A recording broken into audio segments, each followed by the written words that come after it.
అందరికీ నమస్కారం. ఈరోజు కూటమి ప్రభుత్వం వచ్చిన 2 ఏళ్ల నమ్మకం అభివృద్ధి సంక్షేమం సందర్భంగా ప్రతి ఇంటికి ఏదైతే ఈ సుపరిపాలనలో భాగంగా చేస్తున్నటువంటి మంచి కార్యక్రమాలు, వాటి సత్ఫలిత ఫలితాలు, అలాగే రాబోయే రోజుల్లో ఎలాంటి కార్యక్రమాలు చేస్తే క్షేత్రస్థాయిలో మేలు జరుగుతుందో కనుక్కోవడం కోసం ప్రతి గడపకి, ప్రతి హృదయం దగ్గరికి కూడా మా తెలుగుదేశం కార్యకర్తలు, జనసేన కార్యకర్తలు, అలాగే బీజేపీ కార్యకర్తలు వెళ్తా ఉన్నారు. చాలా మంచి స్పందన వస్తూ ఉంది. రాష్ట్రం అంతటా కూడా అతి తక్కువ సమయంలో, అంటే 4 రోజుల్లో 12 లక్షల పైచిలకు గడపలకి తెలుగుదేశం, జనసేన, బీజేపీ కార్యకర్తలు వెళ్ళారంటే అంటే అక్కడ రెస్పాన్స్ వచ్చినటువంటి తీరు బట్టి చూస్తూ ఉంటే చాలా ఆనందంగా ఉంది. ఎందుకంటే మీ అందరికీ తెలుసు, 2014లో మన విభజన జరిగిన తర్వాత ఈ రాష్ట్రాన్ని పునర్నిర్మించాలని చెప్పేసి చంద్రబాబు నాయుడు గారికి ముఖ్యమంత్రిగా చేశారు. కానీ 2019లో అబద్ధ పునాదులు పుట్టినటువంటి పార్టీ అబద్ధాలు చెప్పి, మోసాలు చెప్పి, అన్ని మాయమాటలు చెప్పేసి ప్రభుత్వంలో వచ్చిన తర్వాత 5 సంవత్సరాల్లో ఈ రాష్ట్రాన్ని 30 సంవత్సరాలు వెనక్కి తీసుకెళ్లిపోయింది. మరి ఈ రోజున అంత వెనకబడినటువంటి రాష్ట్రాన్ని మళ్ళా కంపల్సరీగా కూటమి ప్రభుత్వం వస్తేనే బాగుంటుందని చెప్పే లక్ష్యంతో ఎప్పుడు లేని విధంగా 2024లో అద్భుతమైన మ్యాండేట్, 93% మ్యాండేట్, 164 సీట్లతో అద్భుతంగా కూటమి ప్రభుత్వానికి ఇచ్చారు. ఆ నమ్మకాన్ని వమ్ము చేయకుండా అభివృద్ధి సంక్షేమం రెండు కళ్ళగా భావించే ఈ కూటమి ప్రభుత్వం క్షేత్రస్థాయిలో అన్ని కార్యక్రమాలు ఏదైతే మాటిచ్చామో సూపర్ 6 అని చెప్పాం. తల్లికి వందనం, ఎంతమంది పిల్లలు ఉంటే అంతమందికి ఇస్తా ఉన్నాం, అందరికి ఇచ్చాం. అన్న క్యాంటీన్ ద్వారా ప్రతి పేదవాడికి భోజనం పెట్టే కార్యక్రమం చేశాం. పెన్షన్లు కూడా ప్రతి ఒక్కరు ఎలా అయితే పెంచుతామని చెప్పామో 4,000 చేసాం, 6,000 చేసాం, 10,000 చేసాం, 15,000 చేసాం. అన్ని కూడా 1వ తారీఖు వాళ్ళందరి కూడా అంటే 1 సాయంత్రం కూడా కాకముందునే వాళ్ళందరూ కూడా ఆత్మగౌరవంగా ఉండే విధంగా వాళ్ళ ఇంటికి వెళ్ళి ఈ యొక్క పెన్షన్ కూడా ఇవ్వడం జరుగుతూ ఉంది. అలాగే దీపం కార్యక్రమం కింద 3 సిలిండర్లు రాబోయే రోజుల్లో క్యాషే వాళ్ళ అకౌంట్లో పడేది. ఎందుకంటే దీపంలో కొన్ని ఇబ్బందులు వస్తా ఉన్నాయని చెప్తా ఉన్నారు కాబట్టి దాన్ని కూడా డైరెక్ట్గా వాళ్ళ క్యాష్ రూపాయలు వాళ్ళ అకౌంట్ వేసే విధంగా కూడా రూపకల్పన చేస్తున్నాం. అంటే ప్రతి ఒక్క కార్యక్రమంలో కూడా క్షేత్రస్థాయిలో పేదలకి అందాలి, వాళ్ళకి ఎలాంటి ఇబ్బందులు కూడా ఉండకూడదని లక్ష్యంతో చేస్తా ఉన్నాం. అలాగే స్త్రీ శక్తి, మహిళలకి ఎప్పుడు కూడా మేము ఎప్పుడు కూడా కష్టపడేది మహిళా సాధికారత, మహిళా చైతన్యం, మహిళా అభ్యున్నతి కోసం. అందుకని వారికి ప్రత్యేకమైన శ్రద్ధ పెట్టి స్త్రీ శక్తి కింద ఉచిత బస్సులు అవ్వచ్చు, అలాగే ఎంఎస్ఎంఈలో కూడా వాళ్ళకి ప్రత్యేకమైనటువంటి కేటగిరీ పెట్టి లేడీ ఆంధ్రప్రదేశ్ కూడా తయారు చేసే విధంగా ఇట్లా చెప్పుకుంటూ పోతే 150 కార్యక్రమాలు మనం చేస్తా ఉన్నాం.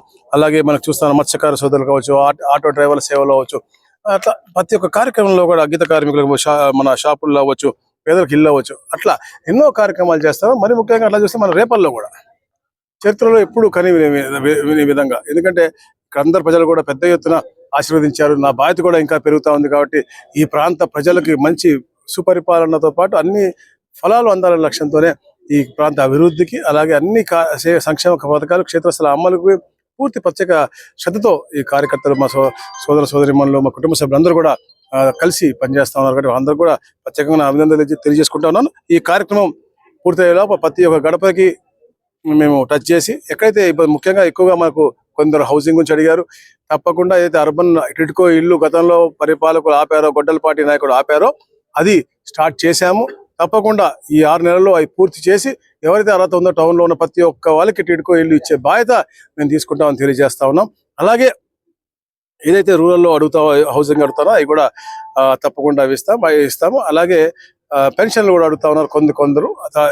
వచ్చే నెలలో గౌరవ ముఖ్యమంత్రి గారు తప్పకుండా ఎన్ని రిజాల్వ్ చేస్తా ఉన్నారు. మరి ముఖ్యంగా ఏదైతే మ్యాపింగ్ ప్రాబ్లం చెప్తా ఉన్నారో దాని మీద కూడా ముఖ్యమంత్రి గారి దృష్టికి తీసుకెళ్లి తప్పకుండా వాటి పరిస్థితి ప్రతి ఒక్కటి కూడా సానుకూలంగా చేసే గౌరవ ముఖ్యమంత్రి గారు ఉన్నారు.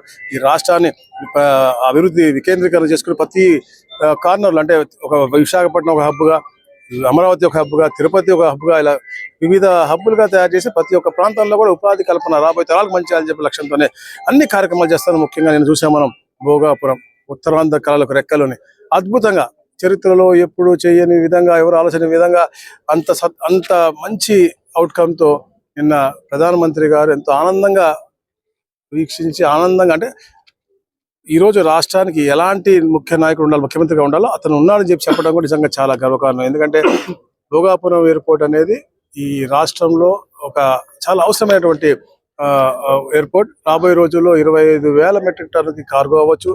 అలాగే ఏదైతే టూరిస్ట్ గా తిరిగే వాళ్ళకి ఒక మంచి డెస్టినేషన్ గా అవుతుంది. ముఖ్యంగా అయితే మనకి విశాఖపట్నంలో వస్తున్నటువంటి ఐటీ సంస్కరణలు అవ్వచ్చు, మనకు వస్తున్నటువంటి గూగుల్ అవ్వచ్చు, లేకపోతే అదానీ అవ్వచ్చు, లేకపోతే టీసీఎస్ అవ్వచ్చు, ఇవన్నీ వచ్చేది ఒక మంచి ఎకో సిస్టమ్కి ఈ యొక్క భోగాపురం మనకి ఉపయోగపడతా ఉంటుంది. అలాగే ప్రతి ప్రాంతం కూడా అది విశాఖపట్నం ఎకనామిక్ జోన్ అవ్వచ్చు, ఇంత చెప్పినట్టుగా అమరావతి కూడా ఒక ప్రణాళికతో మనం ముందుకెళ్తాం. ఈ రాష్ట్రానికి కూడా ఒక మంచి రాజధాని ఉండాలి, కళల రాజధాని ఉండాలని చెప్పి మేము చెప్తాము. దానికి కూడా అంటే ప్రతి ఒక్క ప్రాంతం కూడా ఒక పక్క ఏరోస్పేస్ అవ్వచ్చు, ఒక పక్క డ్రోన్ సిటీ అవ్వచ్చు, ఇట్లా అన్ని ప్రాంతాలు కూడా ఈ రోజు మనం చిన్న చిన్న స్క్రూ డ్రైవర్ల దగ్గర నుంచి వారు ప్లేన్లు దాకా, అంటే రాబోయే రోజుల్లో వారు ప్లేన్లు కూడా తయారు చేసే కేంద్రానికి ఈ ఆంధ్రప్రదేశ్ డెస్టినేషన్ అవుతా ఉంది. అంటే అది గౌరవ ముఖ్యమంత్రి గారి యొక్క కృషి, గౌరవ పవన్ కళ్యాణ్ గారి యొక్క మంచి ఆలోచన, అలాగే రాత్రింపగళ్ళు కష్టపడుతూ యువత కోసం ఆలోచించే లోకేష్ గారి యొక్క చొరవ, ఇవన్నీతో పాటు మోడీ గారి యొక్క ఆశీస్సులు, ఇవన్నీ కలిసికట్టుగా ఈ రాష్ట్రానికి అన్ని మంచి ఫలితాలు రాబోతా ఉన్నాయని చెప్పేసి తెలియజేస్తాను. Thank you.